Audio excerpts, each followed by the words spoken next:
Hello friends, आज मु आपणको भृषंग पत्रर औषधीय गुण विषय कहिबी। भृषंग पत्र को आमे विभिन्न प्रकार रेसिपीर स्वाद बनैबा पई व्यवहार करिथाउ। एही भृषंग पत्र खाइले आम शरीर को अनेक प्रकार फायदा मिलिथाए। तो फ्रेंड्स, वीडियोटी देखिबा पूर्व प्रथमे आपणको अनुरोध लाइक शेयर करबा को भूलिबेनी। तबे आज मु आपणको कहिबी भृषंग पत्र आम शरीर को कौन सब फायदा देइथाए। प्रथमटी है ओजन ह्रास करिबारे साहाय्य करिथाए। जदि आपण प्राकृतिक उपाय ओजन ह्रास करने को चाहुछंती तेबे भृषंग पत्र एथिरे साहाय्य करिथाए। शरीर रे जमी रहिथिबा चर्बी को यह बहुत सहजरे बाहर करि देइथाए। यह शरीर समस्त प्रकार विषाक्त पदार्थ को बाहर करि देइथाए एवं हजम क्रिया मध्य भल करिथाए।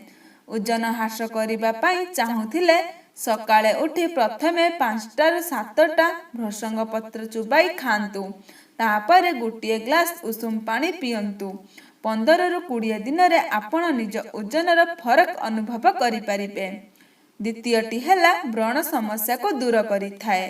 यदि आपणक चेहरा रे व्रण होईछि, व्रण दूर करिबा पई भृषंग पत्र व्यवहार करिपारिबे। भृषंग पत्र रे थिबा एंटीबैक्टेरियल गुण जोगु यह चेहरा रे थिबा बैक्टेरिया को मारी देइथाए, तेणु व्रणरू मुक्ति मिलिथाए। जदि आपणक फेस रे पिंपल्स थाए तेबे हळदी एवं भृषंग पत्र रे टिप्स बनाई एहाकु फेस रे लगांतु। यह सुखी गला परे ठंडा पानी रे भल भाबरे फेस टिकु धुई नियंतु। एमिति लगातार 7 दिन करंतु। आपण देखिबे निश्चित भावे अधिकांश पिंपल्स दूर होई जिवो। जदि आपण उज्जवल त्वचा चाहुछंती तेबे मुल्तानी माटी एवं भृषंग पत्र नै एहार पेस्ट तैयारी करंतु। एथिरे अल्प गुलाब जल पकांतु। एही पेस्ट को संपूर्ण चेहरा रे लगाई दियंतु। एहा सुखी गला परे ठंडा पानी रे भल भाबरे धुई नियंतु। आपण किछि दिन परे एहार फरक अनुभव करि परिबे। तृतीयटी है केश झड़िबा बंद करे। भृषंग पत्र केश पाई मध्य बहुत उपकारी अटे। जदि आपणक केश झड़िबार समस्या थाए तेबे हेयर मास्क ट्राए करंतु। एही हेयर मास्क बनैबा पई किछि भृषंग पत्र नै एहार पेस्ट बनांतु। तापरे एथिरे अल्प खट्टा दही पकाई एहाको मिक्स करि दियंतु। तापरे एहाको केशरे 1 घंटा जाए रखंतु। तापरे केश को शैम्पू करी धुई नियंतु। एमिति सप्ताह रे 3 दिन करंतु। देखिबे एमिति करिबा द्वारा आपणक केश झड़िबा बहुत कम होई जिवो।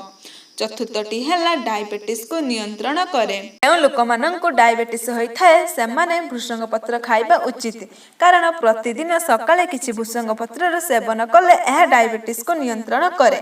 पंचमटी है हजम क्रिया ठीक करे। आपनको जदि गैस्ट्रिक समस्या थाए तेबे भृषंग पत्रर सेवन कले यह डाइजेशन ठीक करिथाए।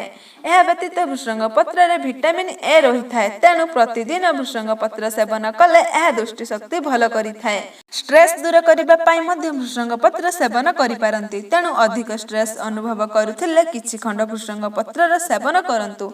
एथिरे थिबा पोषक तत्व स्ट्रेस को कम करिथाए। एहा थिला भृषंग पत्रर उपकारिता बा औषधीय गुण। फ्रेंड्स, आज पाई एतिकी। एमिति हेल्पफुल वीडियो देखिबा पाई आम चैनल को सब्सक्राइब करंतु। धन्यवाद।